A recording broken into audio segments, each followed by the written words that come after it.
அனைவருக்கும் வணக்கம். ராவணன் கலைகளை கற்றவன், போர்க்கலையில் வல்லவன், தவத்தை உடையவன், வரங்களை பெற்றவன். இத்தனை தன்மையுடைய ராவணன் எவ்வாறு வீழ்ச்சி அடைகிறான்? தன்னுடைய உடன் பிறந்தவன் சகோதரி சூர்பனகை மூலமாக இந்த வீழ்ச்சியை அடைகிறான். எவ்வளவு செல்வம் பெற்றிருந்தாலும், புகழ் பெற்றிருந்தாலும், கல்வியில் சிறந்தவனாக இருந்தாலும், மாற்றான் மனைவி மீது ஆசைப்பட்டால் அவனுடைய உடன் இருப்பவர்களாலேயே அவனுக்கு அழிவு ஏற்படும் என்பது உறுதி. அரசவையில் ஒரு நாள் உட்கார்ந்துருக்கிறப்ப இந்த சூர்பனகை வேகமாக ஓடி வர்றாங்க. அவங்களோட மூக்கு, முகம், மார்பெல்லாம் சிதைஞ்சு போயிருக்கு. என்ன ஆச்சு அப்படின்னு கேட்டப்ப ராவணன் என்ன நடந்தது, யாரால் நடந்தது, நீ என்ன செய்தாய் அப்படின்னு சொல்லி கேட்குறாரு. நடந்ததெல்லாம் நிகழ்ந்ததெல்லாம் சொல்கிறாங்க. மானிடரால் இது நடந்தது அப்படின்னா சகோதரர்களான கரண், தூஷணன், திரிசனன்லாம் என்ன செஞ்சாங்க அப்படின்னு கேட்டப்ப அவங்களையும் மானிடர்கள் கொண்டுட்டாங்கன்னு சொல்கிறாங்க. அது கேட்டோன்னே ஆச்சரியம் அடைஞ்சிட்டாரு. அப்படி கேட்டப்ப நீ என்ன செஞ்ச அப்படின்னு கேட்டதுக்கு இந்த இடத்துல ராவணனோட பலவீனத்தை உபயோகப்படுத்துகிறாங்க சூர்பனகை.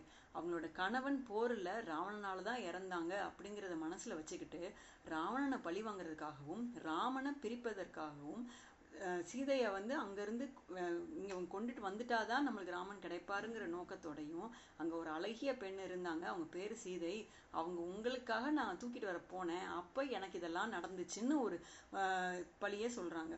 சொன்ன உடனேயே இவ்வளோ நேரம் சகோதரர் இறந்தது மற்ற விஷயங்கள்லாம் கேட்டதெல்லாம் ராவணனுக்கு தெரியலை. பெண் அப்படிங்கிற ஒரு வார்த்தையை கேட்டோடனே அவங்களுக்கு ஒரு மதி மயக்கம் ஏற்பட்டுச்சு. அப்போ அவ்வளோ அழகியா சீதை அப்படின்னு திரும்ப எப்படி இருப்பாங்கன்னு அவங்கள பற்றி கேட்க ஆரம்பிச்சிட்டாங்க. அப்போ அவங்களோட மாமன்னான மாரீசன்ட்ட நீங்கள் போய் சீதையை கொண்டு வாங்க அப்படின்னு சொன்ன உடனே ஏன் நீ போய் தூக்கிட்டு வர மாட்டியான்னு கேட்டிருக்காரு. இல்லை, நான் போனேன்னா ராவணனே அழிச்சிருவேன். அப்போ சீதை அதை பார்த்துக்கிட்டு அவங்களும் இறந்து போயிடுவாங்க. எனக்கு சீதை உயிரோட வேணும்ல, அப்போ நீங்கள் போய் தூக்கிட்டு வாங்க அப்படின்னு சொல்லி சொல்கிறாங்க. ஆனால் மாரீசனும் இறந்துடுறாரு. இறந்ததுக்கு அப்புறமும் அவனோட வீரத்தன்மையை இழந்துட்டு ராவணன் இல்லாத சமயத்தில் போய் ராவணன் தூக்கிட்டு வந்துடுறாரு.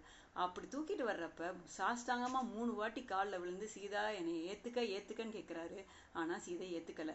அங்கேருந்து அசோகவனத்தில் வந்ததுக்கப்புறம் ரம்பை, திலோத்தமை, ஊர்வசி இவங்களோடெல்லாம் போய் திரும்ப காலில் விழுந்து ஏற்றுக்கன்னு கேட்குறப்பையும் அவர் ஏற்றுக்கலை சீதை.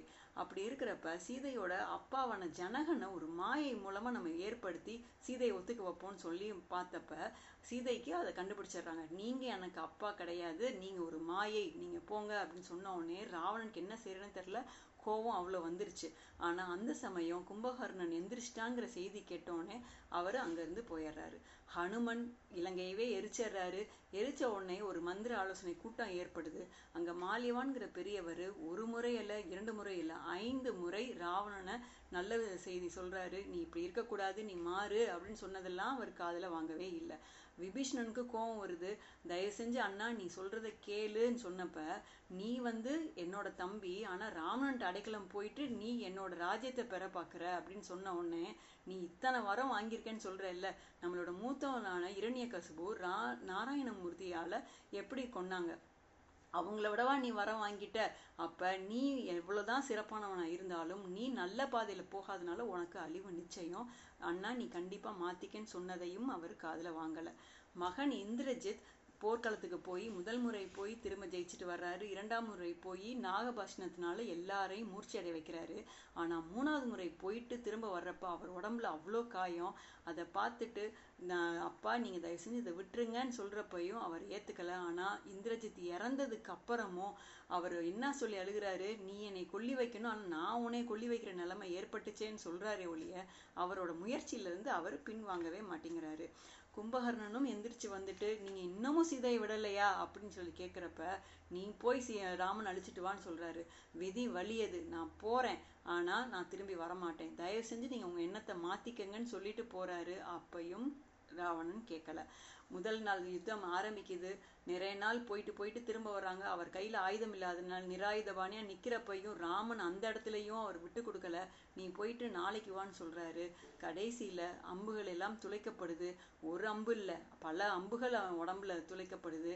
அப்போ கீழே விழுகிறப்ப ராமனை பார்த்துட்டு ராவணன் நினைக்கிறாரு, இவன் சிவனோ அல்லன், திருமாலோ அல்லன், நான்முகனும் அல்லன், இவன் யாரோ அப்படின்னு நினச்சிக்கிட்டே கீழே விழுகிறாங்க. மண்டோதரி பார்த்து ராமனை கேட்குறா, நீங்கள் ஒரு அம்புனால தானே எல்லா எல்லாரையும் கொன்னீங்க, ஆனா இவரை ஏன் இத்தனை அம்பால கொன்னீங்க? அப்ப சீதையோட நினைவு ஏதாச்சும் ஒரு இடத்துல இருக்குமான்னு நினைச்சுக்கிட்டு இத்தனை அம்பு எய்தீங்களா அப்படின்னு கேட்கிறாரு. வேற வழியில ராவணனை அழிச்சுதான் ஆகணும்னு ராமர் சொல்றாரு. நம்ம ராமாயணத்தோட கருத்து என்ன? அறம் வெல்லும், பாவம் தோற்கும். பாவம் தோற்கிறதுனால ராவனுடைய வீரத்தையோ சிரத்தையோ அவனோட நாட்டை எப்படி ஆளணுங்கிற தன்மையோ அவனோட புகழையோ எதையுமே குறைவா மதிப்பிட முடியாது. அவனோட புத்தியானது காமத்தின் அந்த ஒரு உணர்வுனால நிறைய ஆனதுனால மட்டுமே இந்த வீழ்ச்சிக்கு காரணமாகிறானே தவிர அவன் எந்த காலத்திலும் நிற்பான். அவனுடைய தவத்தாலையும் அவனுடைய திறத்தாலையும் ராவணன் என்றும் நிற்பான். ஆனால் அறம் ஜெயிக்கும், பாவம் தோற்கும். சஞ்சீவ மலையில உயிர் பிச்சு இருந்த அரக்கர்கள் கூட ஹனுமன், தர்மத்தே உருவான ஹனுமன் அங்கிட்டு இருக்கிற வரைக்கும் உங்களை ஜெயிக்க விட மாட்டாங்கன்னு சொல்றப்பையும் ராவணன் கேட்கல. கடைசி முடிவு என்ன நடக்கும்? அறம் ஜெயிக்கும், பாவம் தோற்கும். இது மட்டுமே உறுதியானது. நன்றி, வணக்கம்.